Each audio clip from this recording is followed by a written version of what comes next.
Menjelang perayaan Tahun Baru Imlek, sejumlah ornamen bernuansa Tionghoa mulai terlihat terpajang di sejumlah kota di Indonesia. Kelenteng mulai berhias.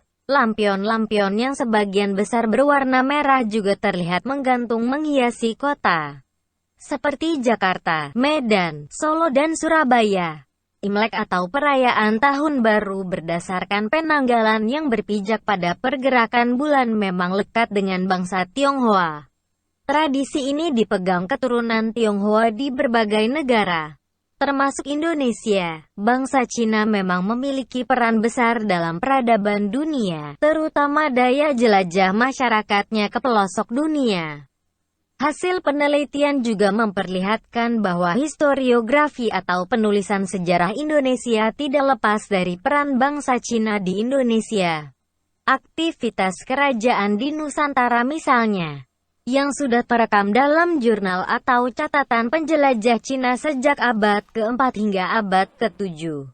Dengan demikian, tidak heran jika kemudian aktivitas masyarakat Tionghoa di Nusantara juga berkembang.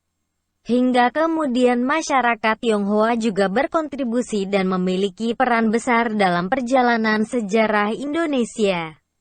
Hingga saat ini masih sulit untuk memastikan secara pasti mengenai keberadaan bangsa Cina di Indonesia.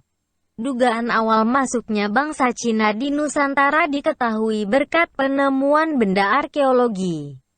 Dilansir dari buku Tionghoa dalam Pusaran Politik yang ditulis sejarawan Benny G. Setiono, penemuan benda kuno yang memperlihatkan awal masuknya bangsa Cina antara lain tembikar di Jawa Barat, Lampung dan Kalimantan Barat, juga kapak batu dari zaman Neolitikum. Artefak itu memperlihatkan kesamaan dengan yang ditemukan di Cina pada periode yang sama.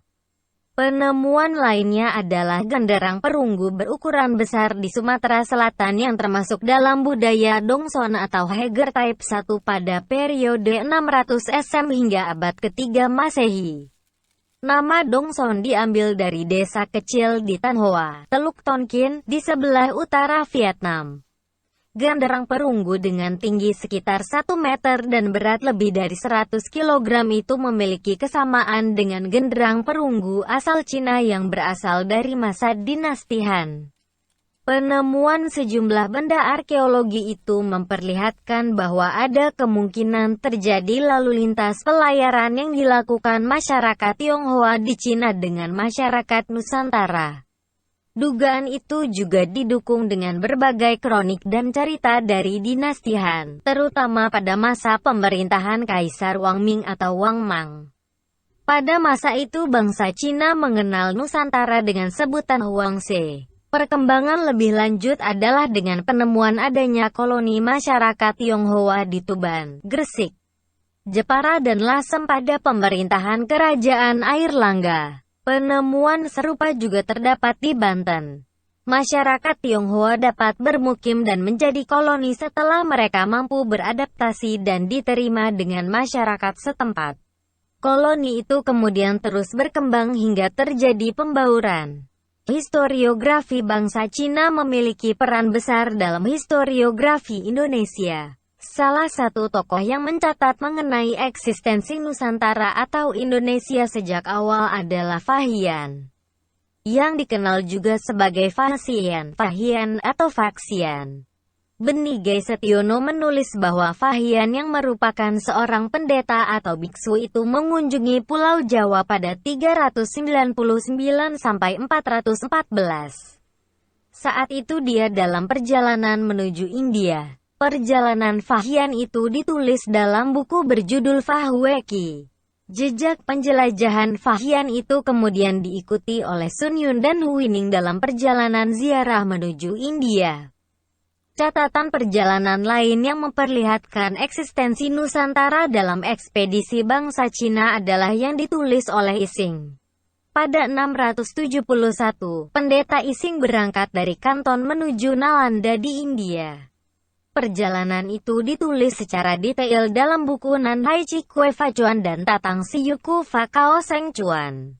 Secara spesifik, Arkeolog Uka Chandra Sasmita dalam buku Arkeologi Islam Nusantara 2009 menulis bahwa Ising dalam perjalanan dari India singgah di Silifosi, yang dikenal juga sebagai Sanfosi atau Fosi.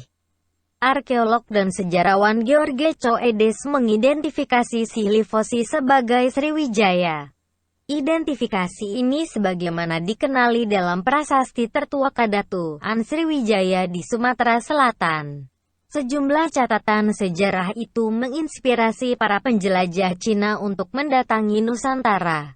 Salah satu penjelajah Cina yang kemudian memiliki pengaruh besar dalam perkembangan masyarakat Tionghoa di Indonesia adalah Laksamana Cheng Ho. Uka Chandra Sasmita menulis bahwa ekspedisi Cina yang dipimpin Laksamana Cheng Ho dilakukan sejak pemerintahan dinasti Ming di bawah Kaisar Cheng Su, tahun 1403 sampai tahun 1424. Cheng Ho disebut bertujuan untuk meyakinkan kerajaan di wilayah Laut Selatan dan Barat untuk mengakui kekaisaran Cina. Perjalanan itu kemudian tercatat dalam jurnal yang diterjemahkan oleh J.V.G. Mills, 1970. Sejumlah catatan sejarah itu memperlihatkan bahwa masyarakat Tionghoa sudah ada sejak lama dan menjadi bagian penting dalam terbentuknya masyarakat Indonesia di masa depan. Catatan redaksi. Bertepatan dengan perayaan Tahun Baru Imlek, Kompas.com menghadirkan sejumlah artikel mengenai masyarakat Tionghoa dalam sejarah Indonesia. Ini merupakan bagian dari upaya merawat ingatan akan pentingnya peran masyarakat Tionghoa dalam perjalanan sejarah Indonesia. Dengan demikian, Indonesia sebagai bangsa dapat lebih menghargai keanekaragaman dengan segala perbedaan yang ada di dalamnya.